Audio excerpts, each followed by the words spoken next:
Bom dia, boa tarde, boa noite, pessoal. Tudo bom com vocês? Na aulinha de hoje a gente vai ver um assunto muito legal, um assunto que levanta muita dúvida, mas que na prática é um assunto fácil quando a gente tem alguns macetes. Se for executar da forma realmente teórica, ele é um pouquinho complicado, porque tem vários passos, tem que entender várias coisas, né? Tem que ter um conhecimento muito mais abrangente. Mas tem uns macetezinhos aqui que facilitam e muito a nossa vida. Então a gente vai ver crase. Vai ser mais de uma aula sobre o assunto crase, tá? Porque como eu falei, no aspecto técnico, são muitas coisas a serem abordadas. E eu acho que se eu abordar tudo de uma vez só, vai ficar muito confuso e no final não vai entender nada. Então eu prefiro fazer mais aulas, ficar um pouquinho mais extenso, mas não forçar tanto numa aula só. Porque como é muita informação e se for descarregada de uma vez só, acaba ficando confuso e a gente não consegue assimilar direito o conteúdo. Então eu vou passar em algumas aulas para vocês terem um melhor entendimento.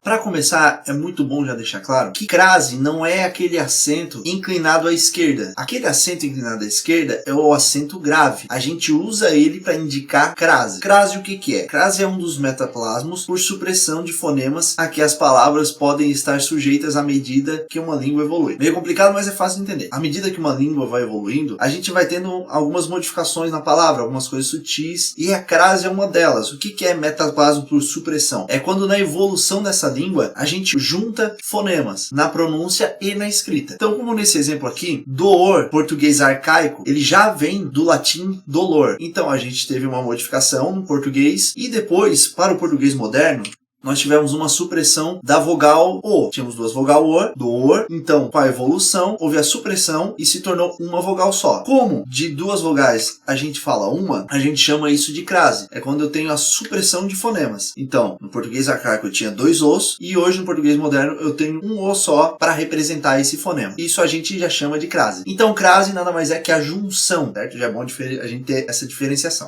Agora sim, entrando nas famigeradas crases, que nós temos tanta dificuldade e assusta um pouco, o termo crase significa fusão, que nem eu falei, e junção. Em português, a crase é destacada pelo acento grave, que é aquele acento inclinado à esquerda, e se dá a contração da preposição a com. Então a gente tem algumas variações. Normalmente a preposição a com outro termo. Então nesse primeiro aqui, a gente tem o mais comum, que é a preposição a juntamente com o artigo definido feminino a. Eu vou fazer uma análise mais técnica, mostrar por que tem aquela crase, e depois eu vou passar um macetezinho. Então não se desespera nesse começo. Olhando essa oração, a gente pode ver que a gente tem o verbo ir, tá ali flexionado como vou. Então quem vai a algum lugar. Como a gente já viu lá em termo regente, termo regido, a gente sabe que o verbo ir rege a preposição a. E a gente tem ali o substantivo festa, que é um substantivo feminino, e também o artigo a. Então nesse caso aqui, a gente vê que a gente tem a preposição a, que é a regência do verbo ir pede, e a gente tem o artigo a, que é junto ao substantivo feminino festa. Nesse caso aqui, a gente tem a junção do a mais o a. Então, como é que ficaria se a gente fosse pronunciar? Seria assim, ó, vou à festa. Só que a gente não faz isso. A gente suprime, a gente faz essa supressão. A gente junta esses dois as e para demonstrar graficamente isso, a gente coloca o acento grave no a. Por isso que vou à festa, esse a, ele vai ter o acento grave indicativo de crase. Porque eu tenho nesse a aqui a preposição a mais o artigo definido feminino a. Certo? Parece meio confuso, mas tecnicamente é isso. Tem uma regrinha muito mais fácil de se aplicar, que é a seguinte: por que esse substantivo pede o artigo a? Porque esse substantivo é um substantivo feminino. Então, se a gente trocar o substantivo feminino por um substantivo masculino, esse substantivo masculino vai pedir, nesse caso, o artigo definido masculino, que seria o o. Então a gente vai fazer essa troca trocando festa por show. E a gente vai ver que acontece uma coisa que esclarece muito e tira muito a dúvida na hora de colocar o acento indicativo de crase ou não. Então, quando eu digo vou ao show, a gente pode ver que quando eu digo show, aparece esse o aqui. Esse o nada mais é que o artigo definido. Então, quando a gente troca por substantivo masculino aparece esse o, eu sei que quando for essa mesma estrutura e for um substantivo feminino, vai ser um a aqui. E a gente sabe que a gente não fala a. A gente escreve o a e coloca o acento grave para indicar a crase. Então, a regra é muito fácil. Quando eu trocar o substantivo feminino por substantivo masculino e ao invés do a aparecer a o, na oração que eu tenho o substantivo feminino, eu vou colocar o acento indicativo de crase. Muito mais fácil essa dica, né? Então vamos seguir aqui e vamos ver que basicamente essa dica, ela mata a maioria das dúvidas quanto à crase. Eu também tenho a preposição a juntamente com o pronome demonstrativo a. A gente pode fazer toda aquela análise e dar uma olhadinha nesse a aqui. A gente pode dizer que o adjetivo igual, ele rege a preposição a. Quem é igual a algo. Então, ele pede a preposição a. E a gente tem o pronome demonstrativo a. Então, eu tenho a junção do a, preposição, mais o a, pronome demonstrativo. Ao invés de escrever a, eu coloco o a com acento indicativo de crase. Vamos usar a dica? Muito fácil. Vamos trocar a palavra que ele se refere, feminina, por uma palavra masculina, que no caso é calça, e a gente vai trocar então por paletó. Ficaria assim, ó. Esse é o paletó igual ao de ontem. Ó, só não colocar aqui paletó na mesma formação, só mudando o substantivo, a gente vê que aparece esse o. Então, no caso, se com o substantivo masculino apareceu o, que nesse caso aqui é um pronome demonstrativo, o pronome demonstrativo, ele concorda ao que ele se refere. Como o que ele se refere aqui, nessa frase que é feminina calça, então vai ser a. Então, eu vou ter novamente ali preposição a, mais o pronome demonstrativo a, que no final, juntando os dois, vai ficar o a com acento indicativo de crase. Então, a regra é a mesma. O que vai ser um pouco diferente é que nesse caso aqui eu tenho a preposição de na frente. Esta calça é igual a que usei ontem. Igual a gente já sabe precisa da preposição a e a gente tem o pronome demonstrativo a, sendo que a eu não falo, eu uso o acento indicativo de crase. Vamos usar o macete? Mesma coisa. Se eu trocar por um substantivo masculino e aparecer ao que, eu vou usar o acento indicativo de crase. Então, calça, vamos colocar também paletó. Este paletó é igual ao que usei ontem. Então, paletó masculino, quando eu digo ao, este o aqui é o pronome demonstrativo, está se referindo a paletó. Então, quando eu troco por uma palavra feminina, fica o pronome demonstrativo a, por isso que vai ocorrer a crase. Mesma regra.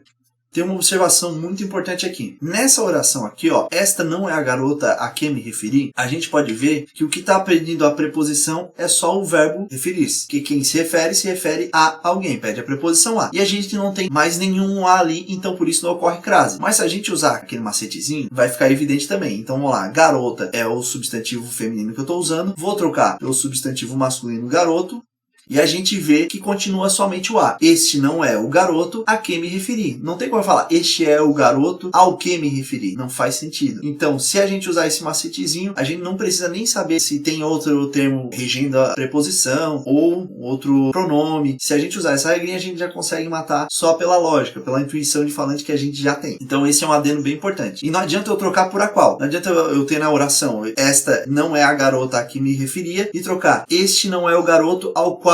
Não é o qual aqui, é a que. É bem importante a gente diferenciar e sempre que for usar esse macete, não confundir os pronomes relativos. Só uma observação quanto à primeira regra, é importante a gente ter também essa noção aqui. Eu vou fazer da mesma forma a análise e depois a gente vai usar o macete. Vou à Polônia. Então a gente sabe que o verbo ir ele rege a preposição a e Polônia, como é um substantivo próprio, nesse caso aqui está também o artigo definido feminino a. Então a gente vai ter a junção dos dois a, então a gente vai usar a crase. Mas como é que eu sei que um nome vai pedir o artigo ou não? Nesse caso aqui, nome de lugares, nome de países, cidades. A gente tem uma regrinha também para esclarecer isso, para a gente não ter que decorar qual que pede artigo e qual que não pede. A regra é a seguinte, se vou a e volto da, crase a, ou seja, eu uso crase. Se vou a e volto de, crase para quê? Se vou à Polônia, volto da Polônia. Se vou a e volto da, crase a. Por isso que eu usei a crase ali, porque ele também pede o artigo. Então, por exemplo, vou a Roma. Se vou a Roma, volto de Roma. Então, nesse caso, eu não teria a crase. Por quê? Porque Roma não pede o artigo definido feminino a. Uma exceção. Nesse exemplo que eu acabei de dar, vou a Roma, quem vai a Roma volta de Roma, eu não uso crase. Mas, se eu especificar a Roma, se eu adjetivar a Roma, fica diferente. Mas a gente pode até jogar na regrinha que aparece também, ó. Se vou a Roma antiga, volto da Roma antiga. Nesse caso, eu vou usar crase. Especificou, adjetivou o lugar, país, também vai ter o acento indicativo de crase.